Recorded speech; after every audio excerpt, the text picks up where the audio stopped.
Residents of a condo tower in Toronto are being faced with bills of more than $30,000 each, serving as a warning to those living in aging buildings. Joining us to talk about what you should know if you are a condo owner is real estate expert David Fleming.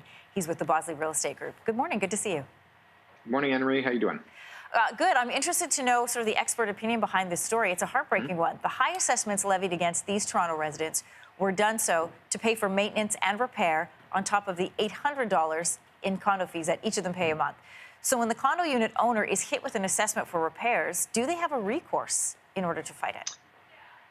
Yeah, I mean, to be honest, it depends on what you mean by recourse. So if we're talking, can the condo owners band together, approach the board of directors and say, we want a forensic accountant to come in, or we want to look at the finances, potentially look at a different avenue of how to spread this out over time? Yes, they have recourse. But if by recourse, do you mean can they just not pay it? Unfortunately not. And we have to remember that when you buy into a condo, you are buying your unit, but you're also buying into the condominium corporation. So you share in the risks and the rewards. So the rewards, of course, are many. You get the amenities and you have concierge and you have a gym and a pool. You also get to keep any profits you make if you sell the property. So the risk, of course, and there are many, specifically here, that if the condo falls into a state of disrepair or if there are financial shortfalls, you're part of that corporation. You have to make up the difference. So according to a review done by the Canadian Condominium Institute, a condo unit owner needs to contribute about $2,000 a year to the condo corporation's reserve fund. That's in order to avoid underfunding. So should owners of older units expect to pay more to keep their reserve fund topped off?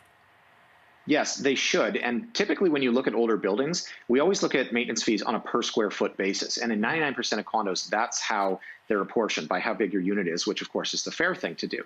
So if you look at older buildings, typically on a per square foot basis, their fees are higher. But let's not knock all older buildings here. We've got to be careful because there are some older buildings in the downtown core of Toronto where not only are you getting a lower price per square foot from an acquisition standpoint, it's, let's say, half to 2/3 of what it might cost for the same square footage in a new building.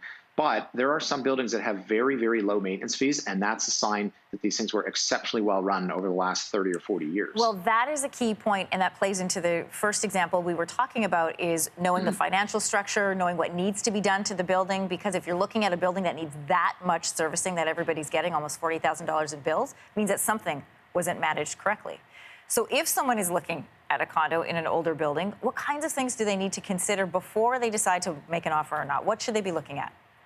Well, any condo that you're looking at, whether it's old or new, you need to get a copy of the condominium status certificate, and that will give you all the financial information about the building, but it's also going to talk about lawsuits. It's going to talk about the reserve fund study. It's going to mention what expenditures they have. So most people just look at the reserve fund, and in a new building, brand new, usually there's not a lot of money in the reserve fund. In an older building, some of the buildings I've looked at lately have $4 or $5 million in the reserve fund, which is a lot of money. A new building might have 300,000, and you're building that up over time.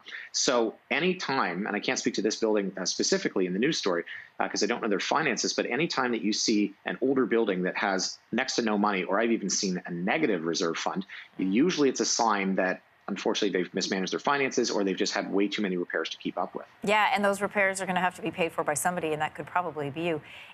Is it wise, David, to avoid buildings that have reached a certain age? I don't think so, to be honest. As I said, we don't want to knock older buildings. I mean, one of my favorite buildings downtown is 25 the Esplanade. It's a building built in the 1980s, and for the longest time, they had among the lowest maintenance fees per square foot, not just of older buildings, but of any building on the east side and downtown. So why is that? Well, you've got to look at how they're managing their building's finances and what they're doing that other buildings aren't doing. So I don't think you square off of old buildings, but I think that you look at their maintenance fees, you look at their reserve fund, how much money is in it, and then some people get so specific. I had a client that was interested in an older building. They requested the minutes from the meetings of the condo board because they want to know what the condo board is actually talking about. Smart. And again, every building in the downtown core, or sorry, every building there is, you have a board of directors who's making the rules and the decisions. So sometimes you want to know who those folks are. I know, that's really smart advice. And one of the pluses of older buildings, of course, especially in a city like Toronto, is there's just more square footage. Sometimes double, sometimes triple. Yeah, exactly. Lower price per square foot. All right, David Fleming, great to have your insight on this. Thanks so much. For sure. Thanks for having me. Hey, thanks for watching. If you liked this, be sure to subscribe here, or you can check out more Your Morning videos right here.